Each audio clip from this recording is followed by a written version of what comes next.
Hello, everybody. Nice to be back again. Haven't posted anything for a week or so, so I thought today would be a good day to do it. So let's just get right after it. If you like these videos, please like, subscribe, share, and hit the notification bell if you want to know as soon as something's released. And with that out of the way, let's get on to today's topic. Today, Bigfoot returns, as I promised a few videos ago. And in this video, he's going to have a little more subtle energy. He's not going to be quite as happy as he was the first time through, but that was because I set some parameters for him before he came in.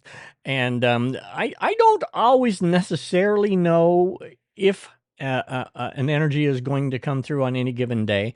I often get a feeling. I get an energy feeling in my stomach, or an intuition, an intuitive feeling.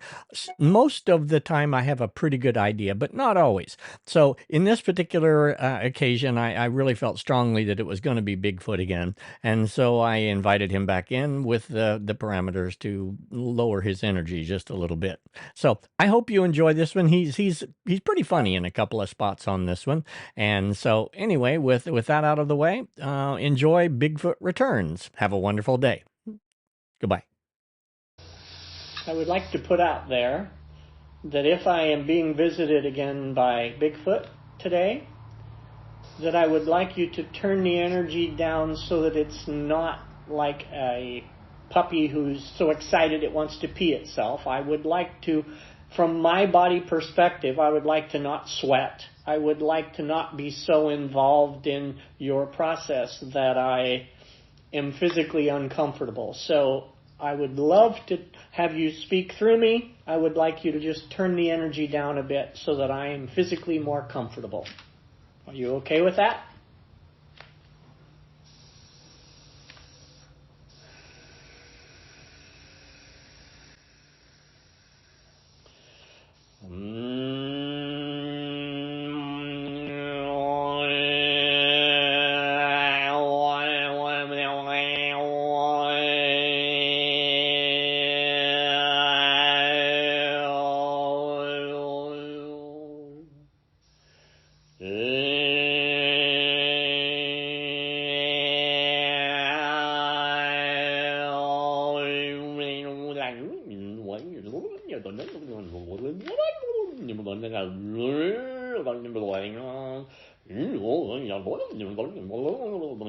Good morning. Good morning. Thank you. Thank you for those parameters.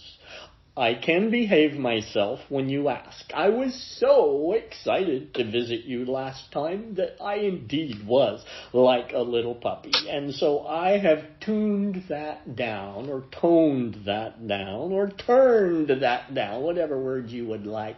And I would still like to talk to you again because I am so very, very happy. You can tell. It's like I'm having to work hard to not get excited like I was last time, but I will do my best because I'm very, very, very happy to come through you again.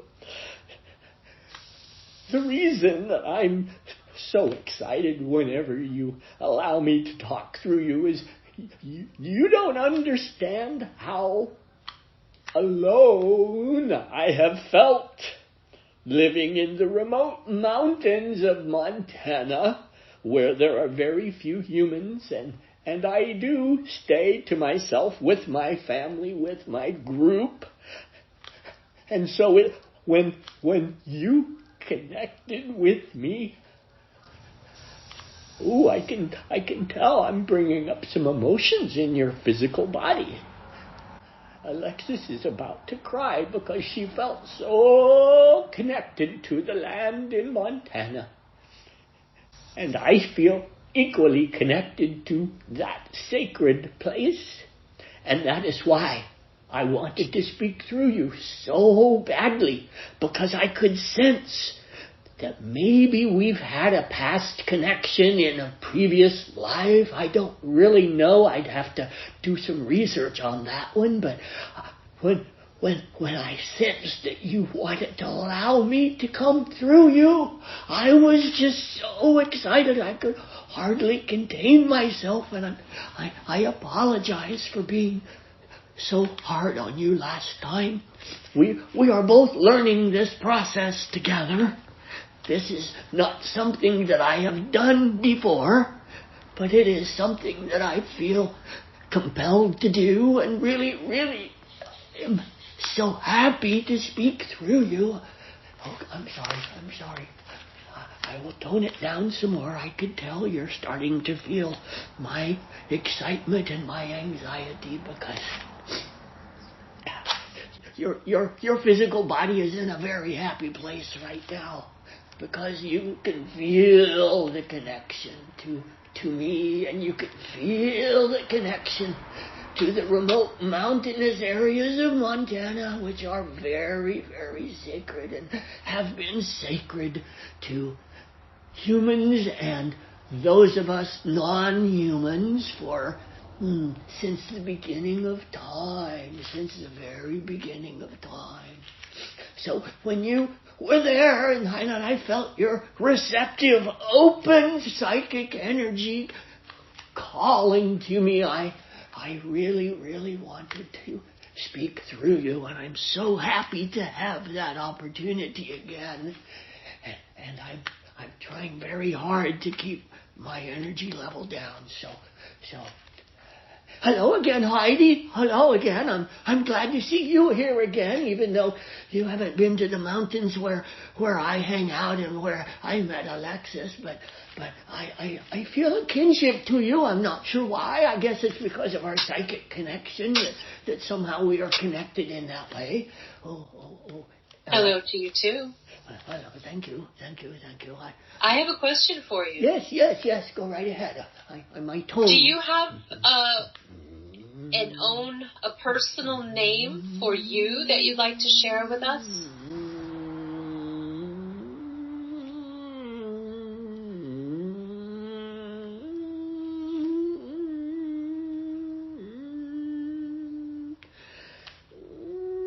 We don't use names between us because we speak to each other within our family telepathically, so we don't have names per se. Hang on just a second. Ego is trying to bother Alexus for a bit.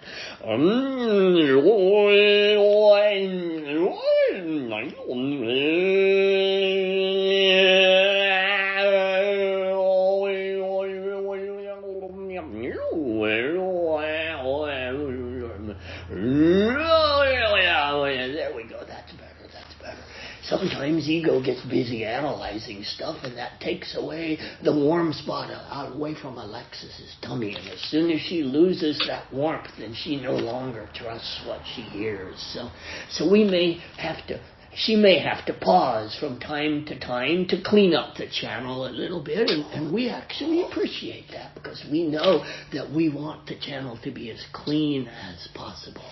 And so anyway, if she stops in the middle of a sentence to tone, just know that that's just her way of cleaning up the channel, and we appreciate that. So anyway, a name. We are going to let her name us. We are going to let the name come to her because that will somehow resonate with her in a way that will allow her to call our energy in a way that feels good to her. We don't feel that we need a name because we communicate telepathically, and with those communications comes the exact knowing of who we are and what that energy is. So we don't need to have a name amongst us, but you can name us, or maybe I will come up with a name at a future time. But for right now, we'll just say we don't have a particular name that we care for. Okay, thank you.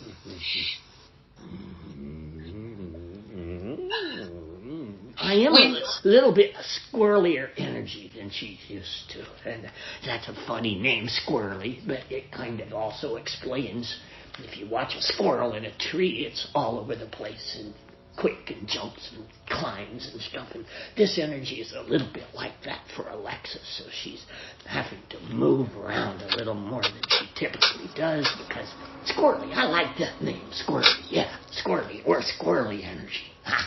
Maybe we'll just I think I told Alexis this story before. I once had I once found a baby squirrel when I was walking my dogs, and it had been orphaned. And so I brought it home, and it stayed with us for 5 days before I could find an animal rehabilitator, because that's what we have to do here. That's what's legally required, that we don't keep wild animals if we don't have a permit. So I gave up little Stevie, we named him. But during that time, I learned that squirrels are actually very mellow creatures some of the time, and they love to lie down spread eagle on a heating pad and just soak up the heat on their entire bellies. And the other thing that I learned about squirrels is that they purr like a cat purrs. And so since then, I have a very I have a huge fondness for squirrels, because I know these things about them and how dear and sweet they are. They are indeed very sweet little animals.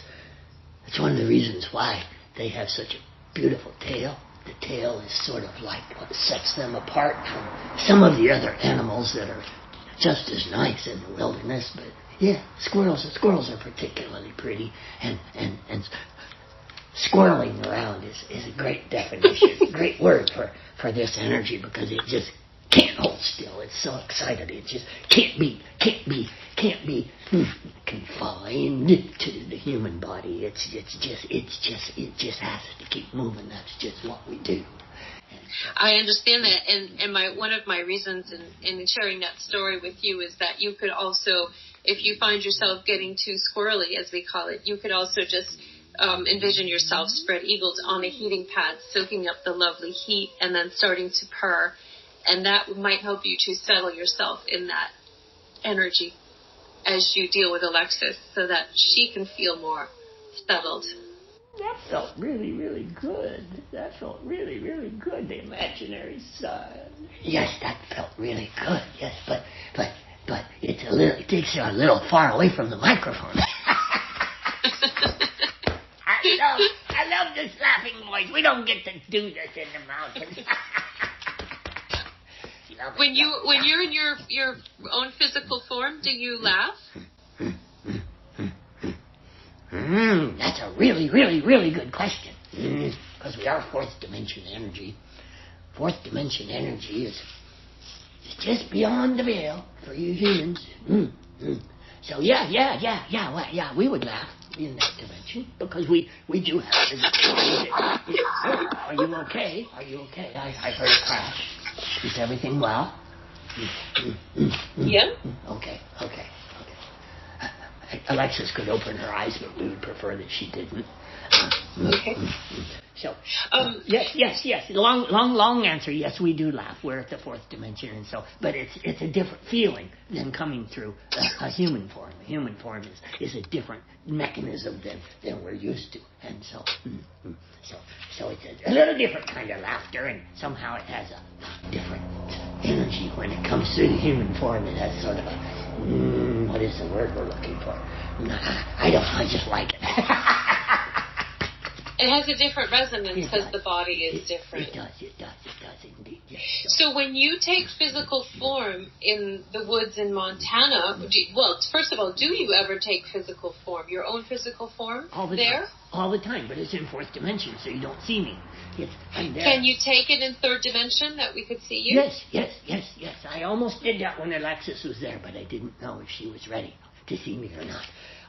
I could have popped in the third dimension, and she would have seen me and probably would have scared the shit out of her, but I think it would have. Maybe next time she goes to visit, maybe I'll show up in third dimension so she can get a look at for me. And I look just like the pictures that you see on TV. I mean, there've been enough videos and enough pictures taken of us that we look pretty much at the third dimension. We look pretty much just like what you see, and so that would be it. But we don't spend much time there because it's dangerous for us. It's dangerous for us to be in third dimension, because we know there are those that are actually physically hunting us, And yes, if we are killed at the third dimension, we would be killed. If we, even though we're fourth dimension, if we get caught and killed at the third dimension, that would be the end of our body, and we would not then be able to go back to the fourth dimension, because of course that takes energy, and once the physical body has been destroyed,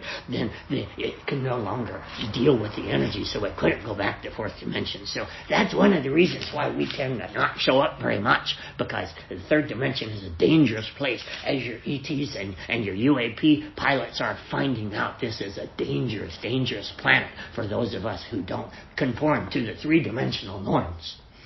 I understand. So can you, if you pop in and out of from the fourth dimension to the third dimension, if that is an ability of yours, does that take a lot of time for you to do that? Or is it instantaneous? Instantaneous. Just like when you go into the channeling state, you may have to have a process. You may have to have a process to change that energy just enough to allow the energy to flow through you. That's kind of what we do when we go from third to fourth, but we've done it so many times it's instantaneous. We can just flash in, we can flash out, and that's one of the reasons why we're pretty smart. We're pretty perceptive, and so when we flash into third dimension, if we see something that would be dangerous to us, we tend to flash right back out, or run into the woods, or do something to make sure that we don't get killed at the third dimension. But yes, that's a very easy thing for us to do, but we tend not to do it very often just because it's so dangerous. Right, I understand that. So then, with that explanation, it seems to me that you could also make yourself visible to Alexus where she lives in California. Yes, I could, but that would be... that would be quite unusual. What Alexus is beginning to learn, and we are encouraging her, is she's learning to loosen her third dimension filters. You humans have a filter that's built within this body, within this brain, within this human structure.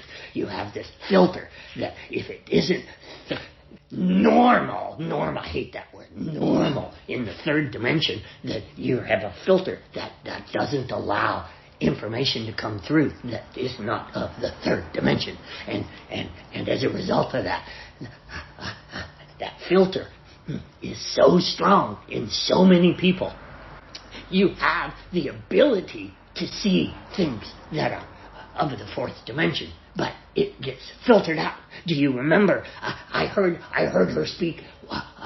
She was talking about the elementals and the fact that you tend to see the elementals on the periphery of your vision, and that's typically when you would also see a Bigfoot, would be in the periphery, because the fourth dimension stuff seeps in from the edges of the dimension, and your brain doesn't quite filter it so severely on the edges of your vision. Oh, sorry, Brian. Sorry. The edges of your vision are not filtered as strongly as your focus. When you focus, the 3D filter is very, very, very tight where you're focusing on something. But when you move away from the center of focus, the filter softens a little bit. And that's why you tend to see the elementals, the pixies, the sprites, or even a Bigfoot, or something fourth dimension in the periphery of your vision. And that is the reason why you can sense fourth dimension things like ghosts and things like that. But that doesn't change the fact that we are always there in the other dimension. You just can't see us. So,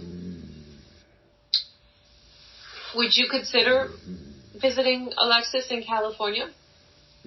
In the physical? I am visiting her right now.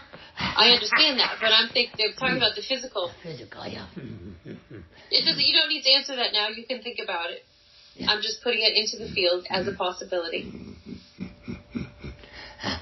I'm afraid her 3D filter would not allow that. Yes, we could do it, but I'm pretty sure.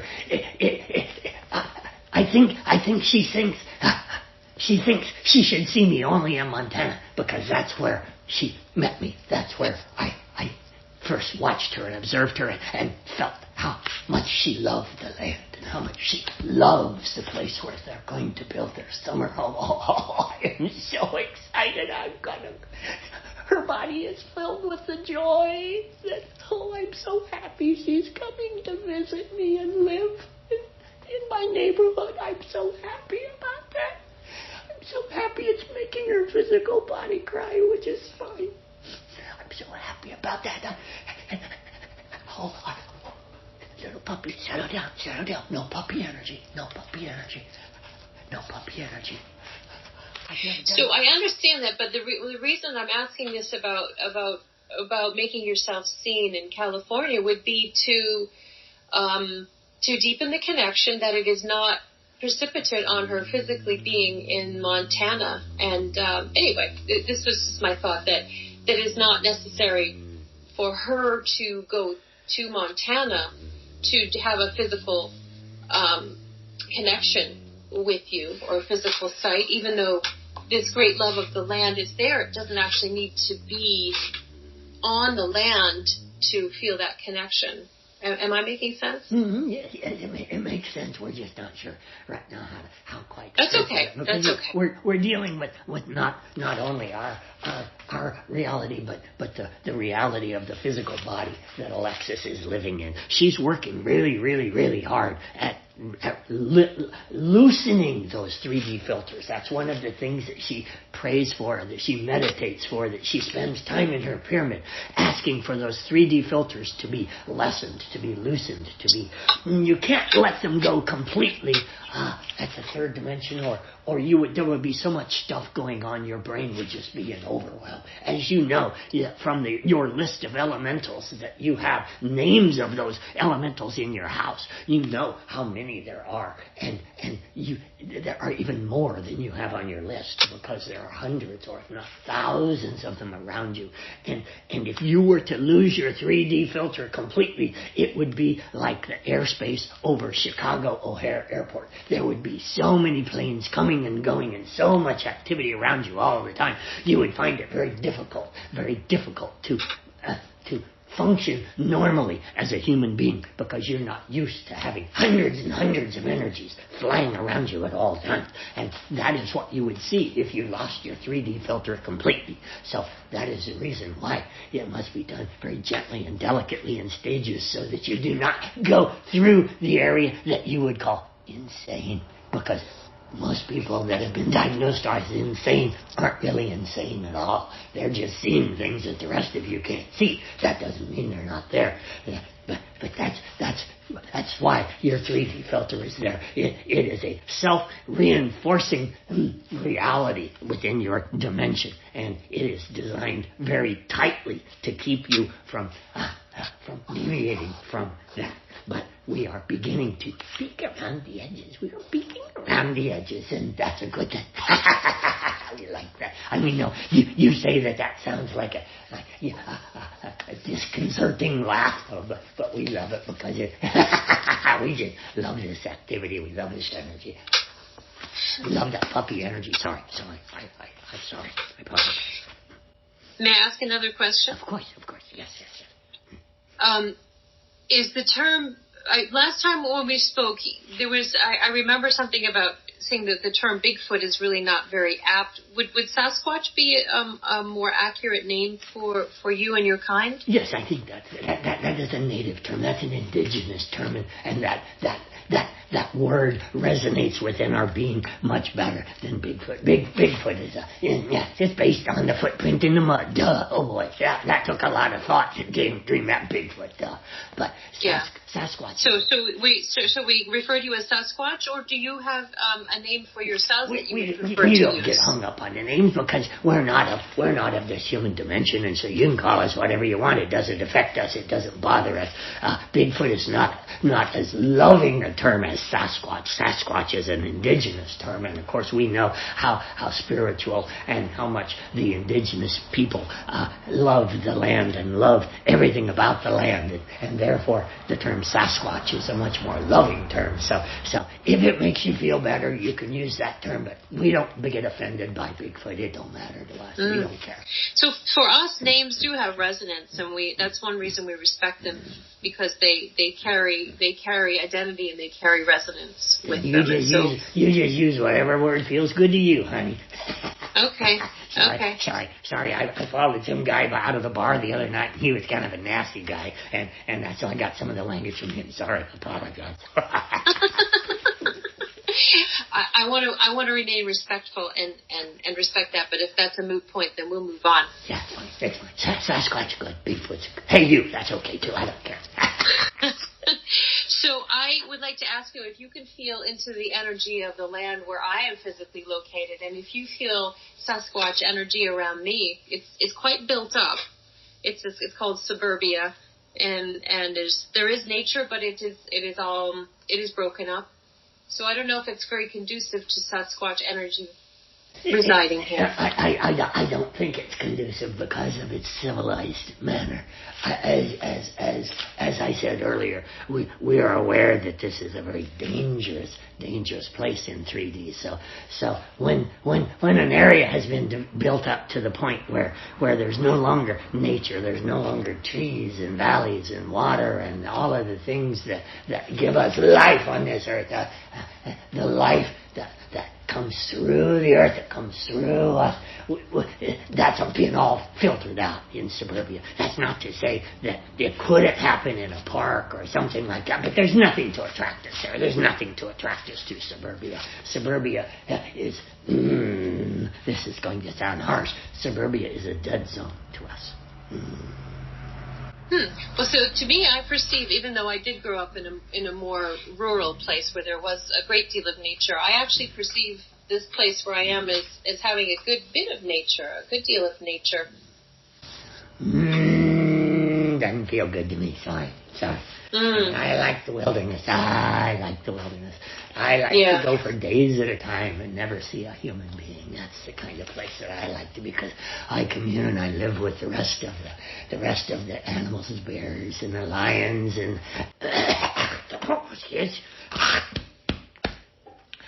yeah, the channel needed to clear out his throat. Sorry about that.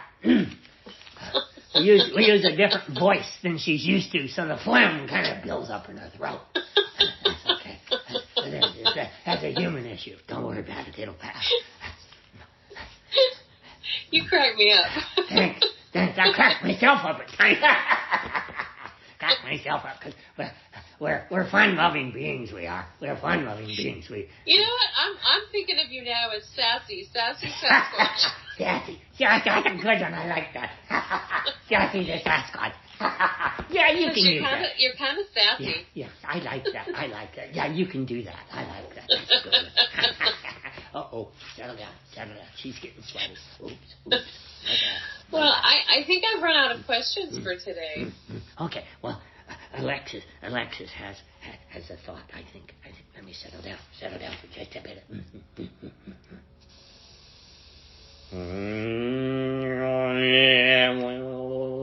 So Sassy, am I going to get to see you in person the next time I go to Montana? I will do everything I can to make that happen. I would love to meet you in person. I think that would just be so cool. So I will do everything I can to make that happen the next time you come. Ooh, you got goosebumps with that. Ooh, you resonated with that. I like that answer. I like the fact that you got goosebumps when I said that, because we're going to do that the next time you come to visit, because I think you lots of energy. It's a headache right there. She went past the zone. Hang on just a second. Too many crystals. Headache. There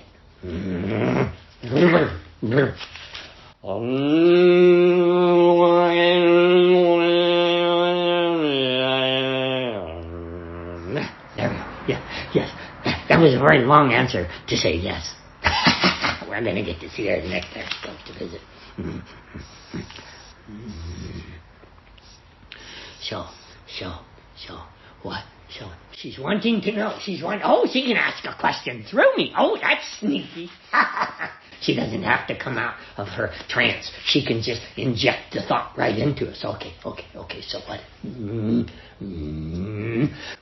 She asked the question why we got so excited when we saw her in Montana. Because we see people in Montana all the time. In fact, we try not to see people in Montana because there's an awful lot of, pardon my French, there's an awful lot of assholes that live up in the mountains, and we don't like to deal with them. But the people that come to the mountains like you, people that come to the mountains like Alexus, that come with this positive vibration, this earth-loving, tree-hugging energy. That's our favorite energy on the planet, tree-hugging energy, because that's what we are. We don't hug them physically, but we live in them, so we're surrounded by them all the time. And as a result of that, we really, really like people that are tree huggers. And that's the energy that Alexus brings when she comes to Montana. So we can sense her from the time she gets off the airplane in Montana until she gets to our land. We can sense her coming because she is a tree hugger and she is psychic. And we just love that. We just love. That's a great combination. Tree hugging psychic. Maybe we should name her Tree Hugging Psychic. It's kind of long.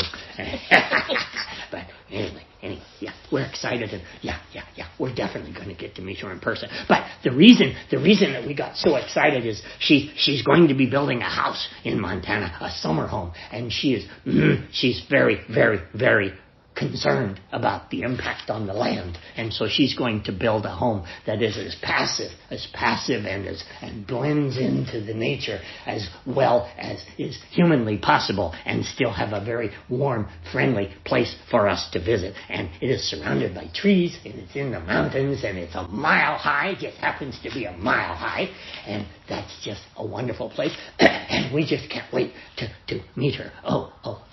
She's complaining about her throat. I guess our harsh voice is having an effect on her voice, kind of like your singing voice does for you, Heidi. It's a little bit tough on her physical body. Well, try to calm down. No puppy energy. No puppy energy. Okay. Do you have any more questions, Heidi?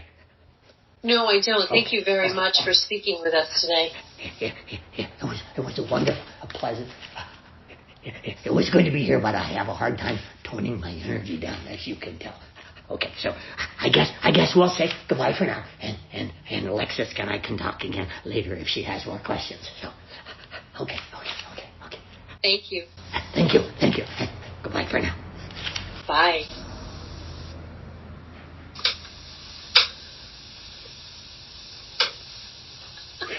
Wow.